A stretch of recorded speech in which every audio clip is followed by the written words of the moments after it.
What say you, 25-year-old Sheriff Woody? That's what they all say. Well, fine, I guess I'll just do this myself. So yeah, if you, like me, were a kid at any point in the last 25 years, you probably grew up watching the Toy Story movies. Woody, Buzz, and the gang were as much a part of our childhoods as they were Andy's, and they've got a pretty long history to show for it. I'm Jacob with Channel Frederator, and I'll be your tour guide Barbie as we take you through the Toy Story timeline. Now, the actual years and dates are a little tough to nail down. Eagle-eyed viewers can catch things like Emily's 1960s festival posters that for some reason say 1999, or Andy's Humble Beginnings concert tickets from November of 2009, but most of these are pretty inconsistent and don't make a lot of sense.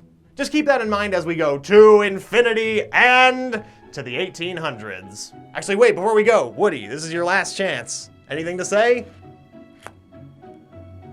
Let's just start the video. Vintage and antique toys, 1880s to the 1960s. Every story has a beginning, and this story begins where it ends. Grand Basin, Wyoming. The popular tourist destination was established in 1886 when someone on an old wagon train spied a rooster riding an armadillo. Yes, somebody decided that this is the place we need to be, at least according to some legends. I'm calling it a legend because this detail was technically cut from the movie, but you know, this timeline's off to a great start. The 1930s and 40s brought some timely updates to Grand Basin, like a strip mall, but you can't kill the spirit of the Wild West that easily, so in the 1950s, WR Toys recaptured that spirit with Woody's Roundup, the Cowboy Crunchy-sponsored national phenomenon starring Sheriff Woody Pride, his pal Jesse, trusty steed Bullseye, and Stinky Pete the Prospector. The old puppet show became a merchandising juggernaut with thermoses, music records, yo-yos, collectible plates, and lunchboxes. And of course, dolls, specifically Sheriff Woody dolls that came complete with holsters and pull-string voice boxes filled with all of his iconic catchphrases. Like, somebody's poisoned the water hole! You know, very general purpose,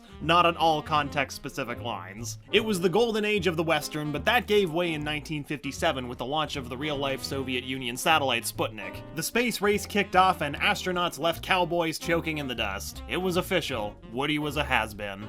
Always hated those upstart space toys. His show was abruptly canceled before it could ever air Woody's finest hour. That's how bad it was. His show was canceled right in the middle of a cliffhanger. Well, actually, he jumped off the cliff.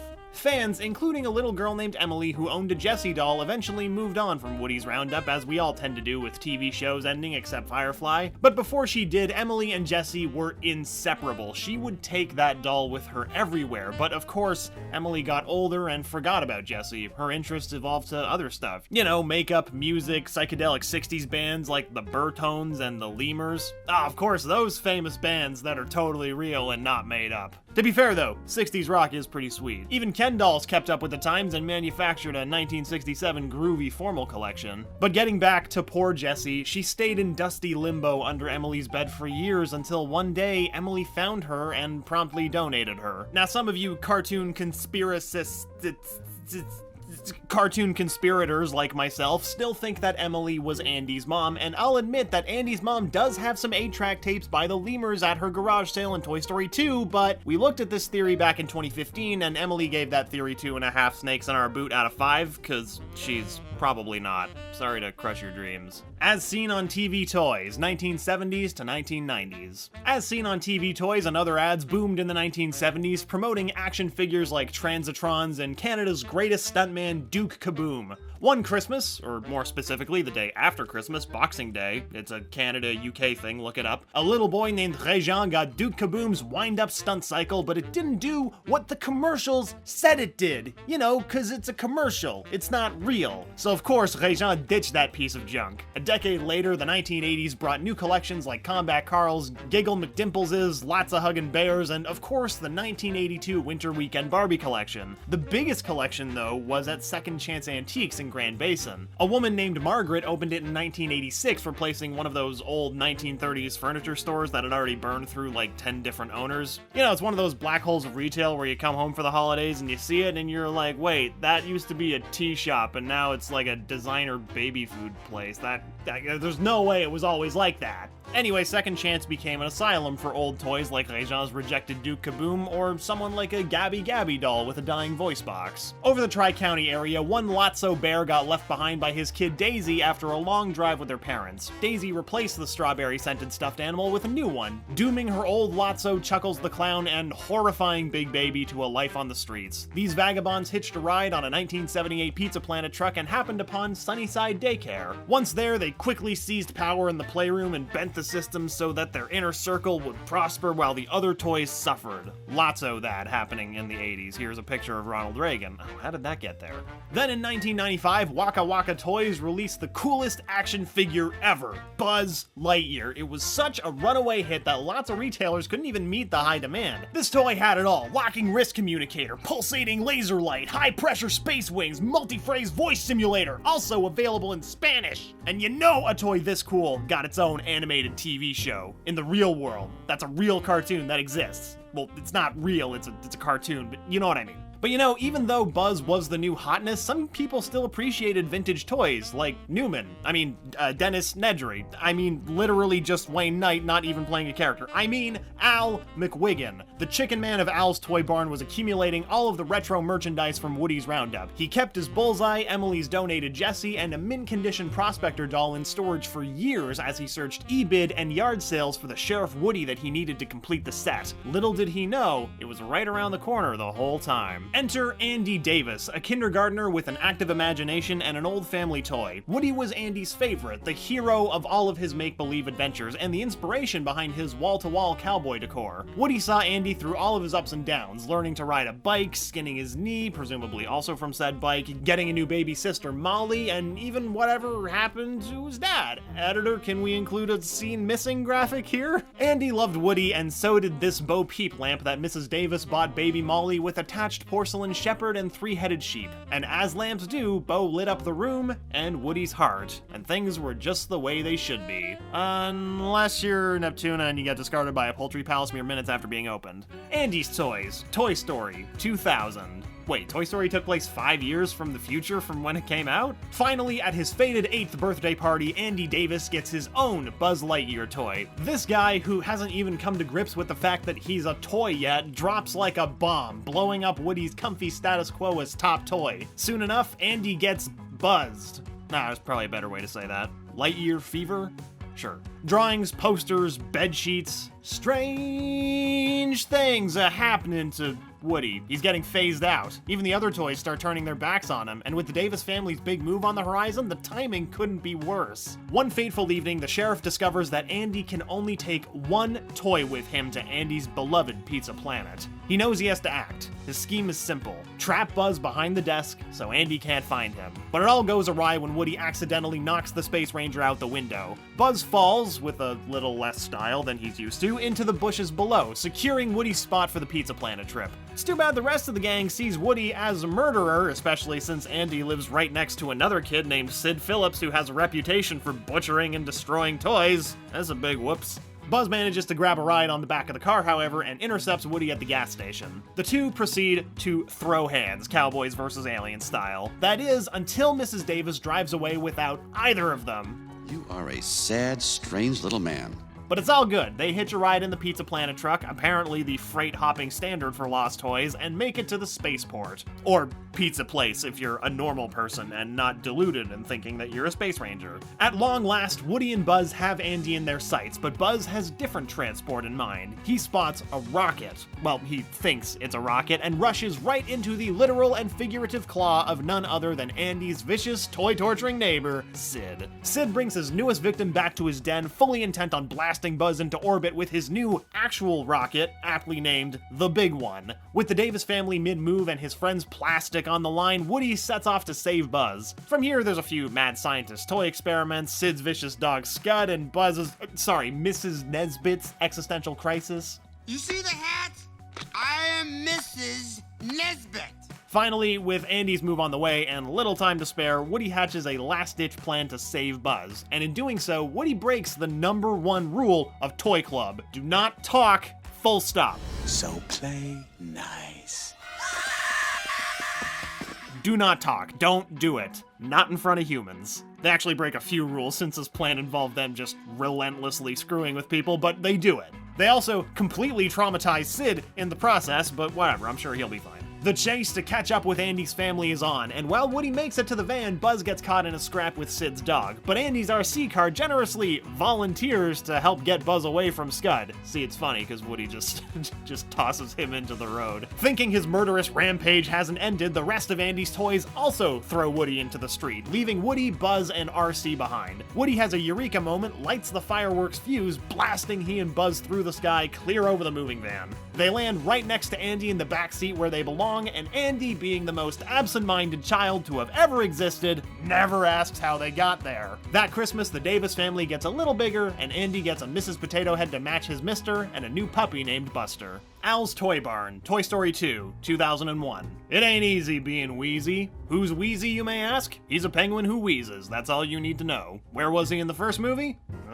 Just a few months after Christmas, the poor penguin's squeaker breaks. Even though Mrs. Davis tells Andy that she'll get it fixed, she actually just shelves him, promptly forgetting about him. None of the other toys even notice until August, when Woody suffers a pre-cowboy camp wound of his own. Andy's mom shelves the sheriff too, forcing him to stay home for the weekend and face the reality that Andy may not want to play with him forever. It's his worst nightmare. Actually, wait, can toys have nightmares? When they're lying around in the room, are they sleeping? Do toys dream of porcelain sheep? I'd read that book.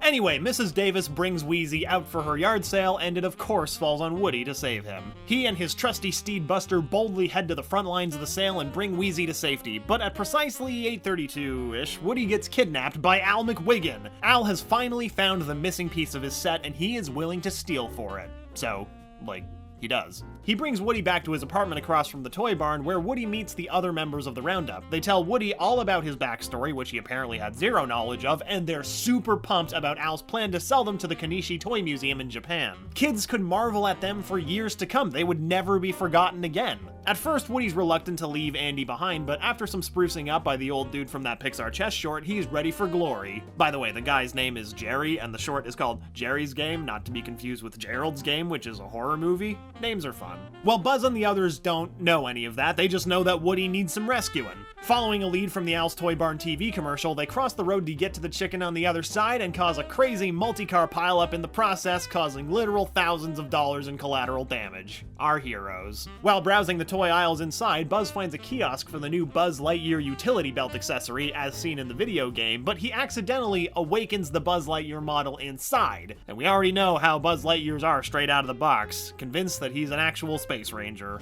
I have a laser, and I will use it. Utility Belt Buzz defeats our Buzz, confining him to a cardboard prison and taking his place with the other toys as they cross the road again to get to the Chicken Man's apartment. The original Buzz, Buzz Prime, frees himself to give chase, but also releases an Emperor Zurg action figure in the process. Emperor Zurg, of course, being the sworn enemy of Buzz Lightyear and the Galactic Alliance. All these hazardously small parts finally fit together as everyone makes their way up the apartment elevator shaft to reunite with Woody. Buzz helps Woody see that his duty to Andy isn't done yet, and Woody in turn convinces Jesse and Bullseye to go back to Andy with him. Unfortunately, the not quite as mint as we thought, because he's in fact left his box several times, Prospector traps Woody, Jesse, and Bullseye, forcing them into a suitcase and a one-way trip to Japan. On the way back down the apartment, Utility Belt Buzz squares off with Zurg, who turns out to be his father, because of course he does, it's Star Wars, Star Command. While those two are off catching up on some quality time, Buzz and his friends hijack a Pizza Planet truck, of course, and ride like the wind to the airport. After a lengthy chase sequence and Woody escaping, he finally gets his finest hour when he saves Jesse and Bullseye and dumps the unboxed Prospector with a little girl who would keep him in any condition but mints. Woody and the gang make it back to Andy's house, and Andy returns from cowboy camp to a home full of new toys, none the wiser. Though at least this time Andy assumes his mom got him the Jesse and Bullseye toys.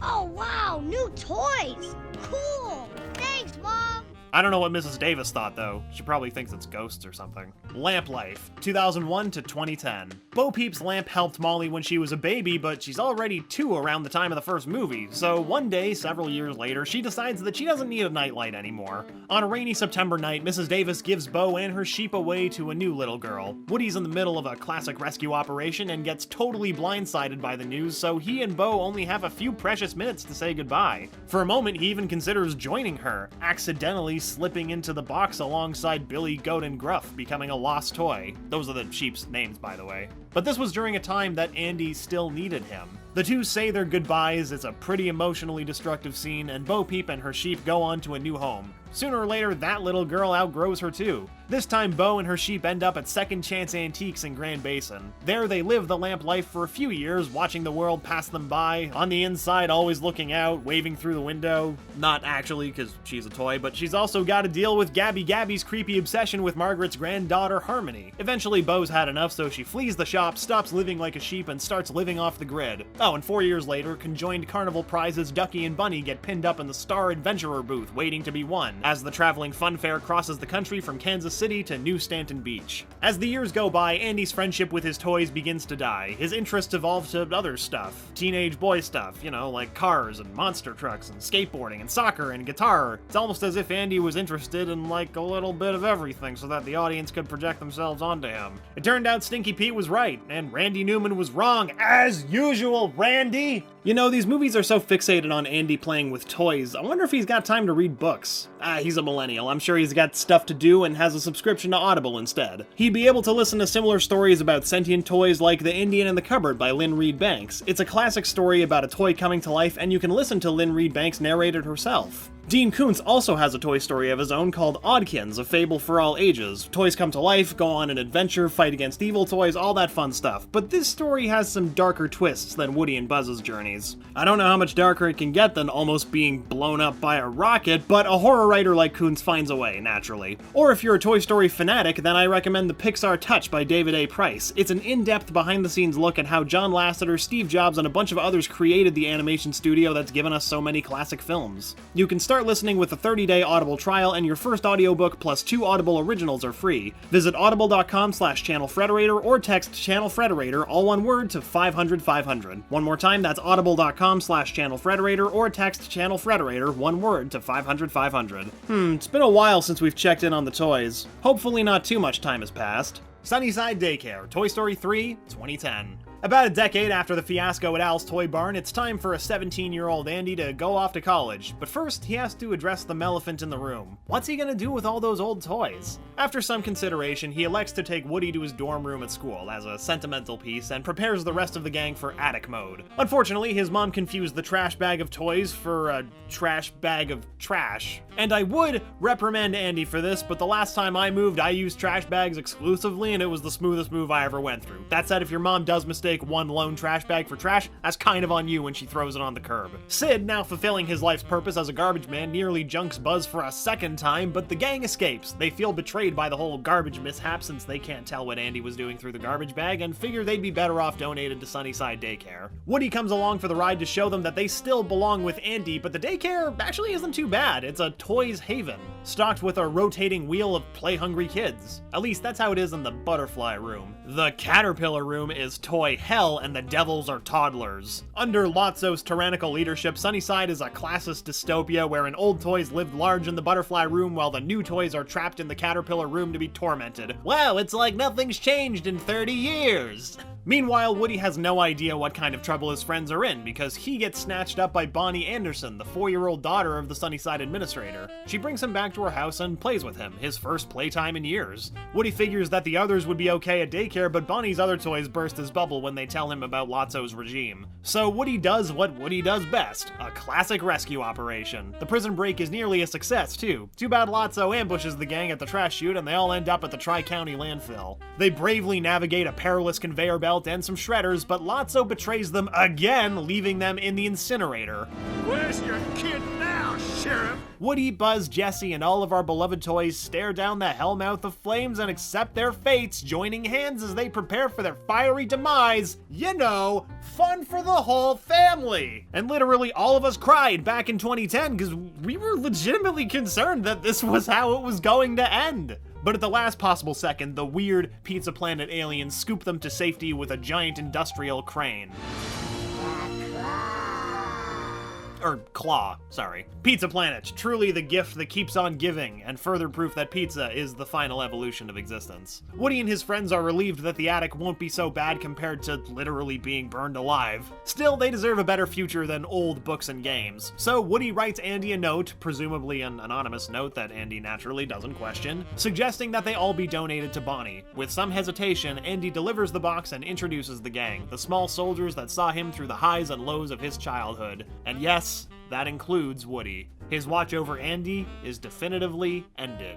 Bonnie's Toys, circa 2010 to 2011. For the next year, there's a new sheriff in town. The toys have loads of adventures with Bonnie. They take a road trip through Arizona where they get abducted by an iguana and nearly sold to Al McWiggin. There's a rave in the bathroom that floods the Andersons' house. Buzz gets swapped out with a lookalike again, only now it's bite-sized. Actually, why was Poultry Palace having a Buzz Lightyear promotion 15 years after the toy came out? Must be getting a live-action Disney remake. Anyway, after Christmas time, Bonnie brings the gang along for a playdate at her friend Mason's house, and they have a glorious experience in the Jurassic world of the Battlesaurus playset. Then when Bonnie goes away for winter vacation, the toys stay back and host a relaxing getaway for Barbie and Ken. It's an eventful year. Still, Woody's having a hard time adjusting to life outside Andy's room. Don't get me wrong, he's got friends, lots of them, but he's not top toy anymore. Dolly runs things in Bonnie's room, and during playtime, Jesse's the sheriff. Even worse, Bonnie starts to leave Woody out entirely. Things aren't as easy as they used to be. Grand Basin, Toy Story 4, circa 2011. Woody's story comes full circle when Bonnie starts kindergarten. It brings back memories of Andy's school days, back when he and Woody first became friends, back in the good old days. But now he's gathering dust in the closet. Convinced that Bonnie needs a deputy to help her through kindergarten orientation, the cowboy stows away in her backpack to make sure she makes some friends, even if she has to literally make friends out of trash. She calls her Frankensteinian art project Forky, and he's an existentially disturbed monster. But he's her existentially disturbed monster, damn it, and Woody plans to keep it that way. With 1 week until the school year begins, the Anderson family takes a road trip out to Grand Basin, and Woody does a decent job keeping Forky from continuously throwing himself away. One night, though, the spork throws himself out the window of the RV, so Woody's natural response is to also jump out of a moving vehicle. Golly Bob howdy, look at that character growth, from pushing Buzz out to bringing Forky back in. The difference 11 years or so makes. Once Woody finds Forky, the two spend the walk back to the RV talking about Andy and what it means to be loyal to a kid and to always stay by their side. Then Woody completely throws all of that out the window when he peeps Bo Peep's lamp in the window of Second Chance Antiques. He and Forky go on a side quest to go find her, but Gabby and her mob of Goosebumps slappy dummies, Bensons, find them first. The Gab father wants to take Woody's voice box so she can use it to impress Harmony, but when Woody won't hand it over nice and easy, the dummies have to use force. In a desperate effort to escape their clutches, Woody yanks his own string and gets Harmony's attention. She gives him a lift to the park, but Forky gets left behind as Gabby's hostage. Before Woody can make it back to help him, he's bushwhacked by a bus full of campers. In the fray, Woody and Bo run into each other for the first time in 9 years, but her time as a lost toy has changed her. That whole loyalty to a kid thing that Woody always talked about doesn't really mean anything to her anymore, and she can tell Woody's struggling with it too. Yet she and Giggles, with some help from Ducky, Bunny, Buzz, and Duke Kaboom, still help mount a, you guessed it, a rescue operation, this time for Forky, which fails miserably because of Woody trying to do things his way, not ready to admit that maybe he isn't actually completely doing this for Bonnie's sake. Realizing that his hard-headed insecurities let everyone down, the sheriff reluctantly agrees to trade his voice box in exchange for Forky's freedom. The voice box transplant is a success, but after all of that drama, Harmony still has no interest in the creepy old doll. So while Buzz delivers Forky back to the RV, Bo and Woody help Gabby find a new kid who will actually care about her. Forky's safe at last, so the posse regroups at the merry-go-round, or carousel,